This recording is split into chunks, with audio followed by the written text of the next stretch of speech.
السلام عليكم ورحمة الله وبركاته. عاملين ايه يا احلى متابعين واخوات في الدنيا؟ النهاردة ان شاء الله تكملة الفيديو بتاع امبارح. اتمنى ان الفيديو يعجبكم. لو عجبكم الفيديو يا ريت ما تنسوناش باللايك والاشتراك وتفعلوا الجرس عشان كل ما انزل فيديو يوصلكم. ده تكملة الفيديو بتاع اللي شوينا عليه اللي شوينا في السمك على الكانون ده والرز وكان السوق برضو، رتبت السوق معاكم ورتبت كل حاجة.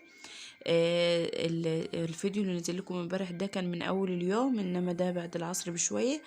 انا حبيت اشارك معكم اليوم كامل، بس بصراحة جيت امنتجه واعمله لقيته اكتر من ساعة، فقلت لا اقسمه على جزئين، جزء في الشقة في تنظيف شقتي يعني، وجزء تحت عند حماتي وفوق على السطح واحنا بنشوي السمك وبنعمله الغد.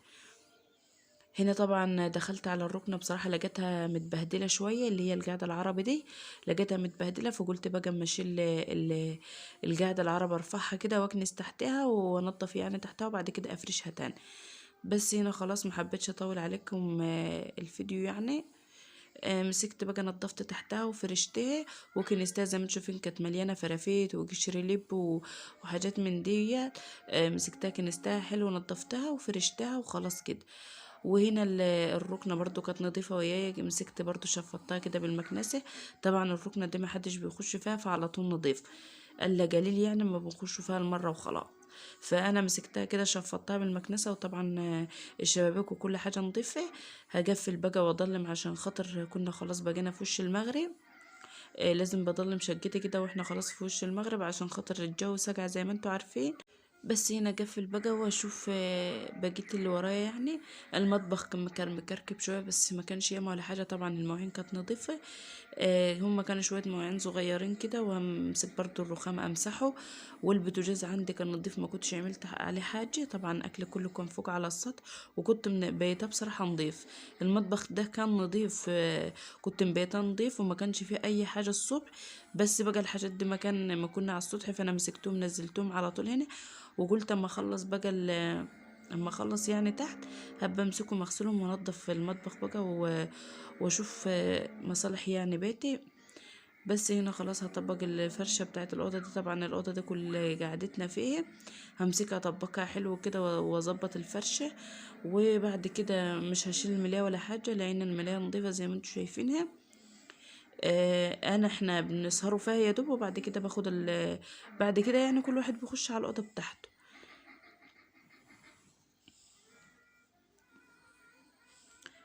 بس خلاص كده هنفضها بقى، وهجيب المكنسة برضه اشفط بالمكنسة على طول.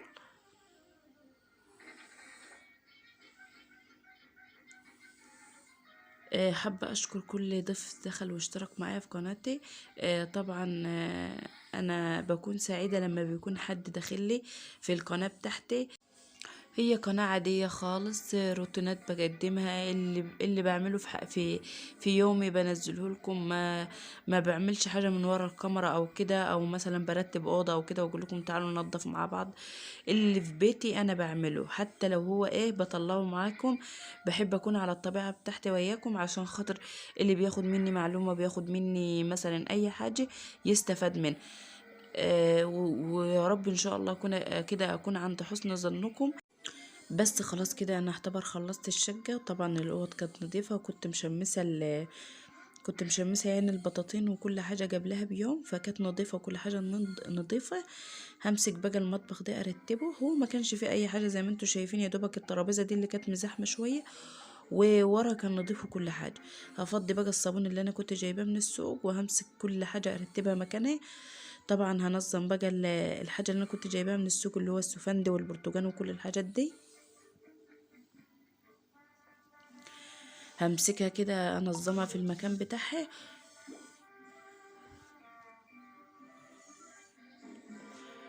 اهو زي هي الترابيزه دي بس اللي هي وسخه.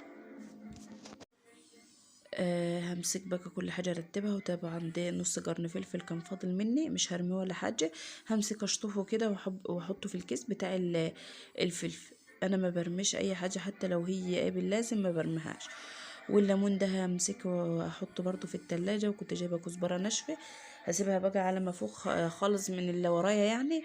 وبعد كده امسكها انجيها كده واحمصها، وبعد كده اطحنها في المطحنه على طول. وده رده طبعا. همسك برضو اغطيها وانزلها تحت في بيت حماتي، اللي منين ما احب اشوي سمك او اعمل بها حاجه بجيبها من تحت. وهنا الرخامة دي بقى انا همسكها امسحها. طبعا الرخامة انا ايدي فيها على طول. وبالنسبة للرخامة اللي هي التانية اللي هي سمرة شوية دي، هي كده انا شارياها كده ما بينضفش منها الحاجة، اللي هي ديت يعني مهما ادعك ومهما اعمل فيها دي طبيعتها كده. وانا جايباها كده بقالها تقريبا سنة اهي، وما بتنضفش ولا اي حاجة بتطلع منها زي ما هي كده.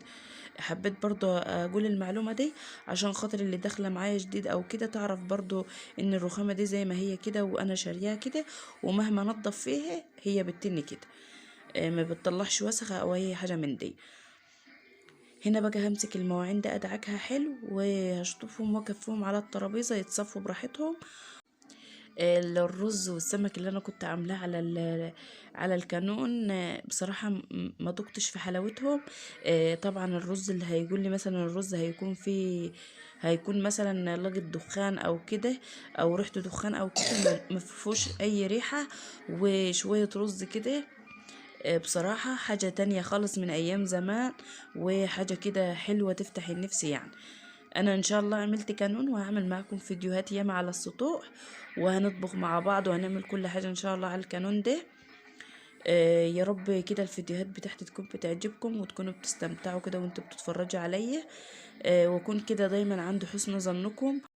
بس خلاص هشطب بقى الحوض وهمسكه برضه ادعكه حلو واشطفه، عشان خاطر الطماطم اللي انا جايباها من السوق همسكها افضها فيه. طبعا الحوض ده انا عاملاه اكنه حله، بدعكه على طول بعد ما بخلص غسيل مواعين، على طول بدعكه عشان خاطر انا بحط فيه الاكل وكل حاجه زي ما انتوا شايفين. فبحب يعني انضفه على طول، وليه حاجه لوحدها معينه. ليه حاجة يعني بغسل بها معين. بس هنا خلاص جبت طبعا الطماطم اللي انا جايباها من السوق ومسكتها كده، فضتها بحالها. امسكها بقى اشطفها تحت الحنفية على طول. انا بمسك الطماطم كده انضفها زي ما انتوا شايفين، وبحطها بوحدتها كده في الفريزر، اللي منين محتاجها بقوم مطلعه. مثلا عايزة خمسة، مثلا عايزة على قد الطبخة او كده، باخد واقوم فكها في شوية مية سخنين وضربها في الخلاط اكنها طازة لسه جايباها دلوقتي صبح. زي ما انتم شايفين كده، يا دوبك بشيل العنقود اللي هو فوق دي، ولو فيها مثلا اي حاجه مش نظيفه ولا كده بقوم برضو شايلاها وحطها في كيس كبير كده، زي كبير يعني كيس كبير، وحطها في الفريز. بحتاج منها لو عايزه واحده بس بطلعها فكها واقوم ضربها في الخلاط وحطها على الطبيخ بتاعي. وطبعا دي الطماطم الجامده اللي كنت طلعها لوحدها، طبعا بنجي اللي هنا لوحدها والجامده لوحدها. بس هنا خلاص طبعا الطماطم اسيبها تتصفى خالص براحتها، اهم حاجه تتصفى، وبعد كده اعبيها في الاكياس واحطها في الفراز. وده كان الفيديو بتاع النهارده. يا رب الفيديو بتاعي يكون عجبكم، واستودعكم الله، والسلام عليكم ورحمه الله وبركاته.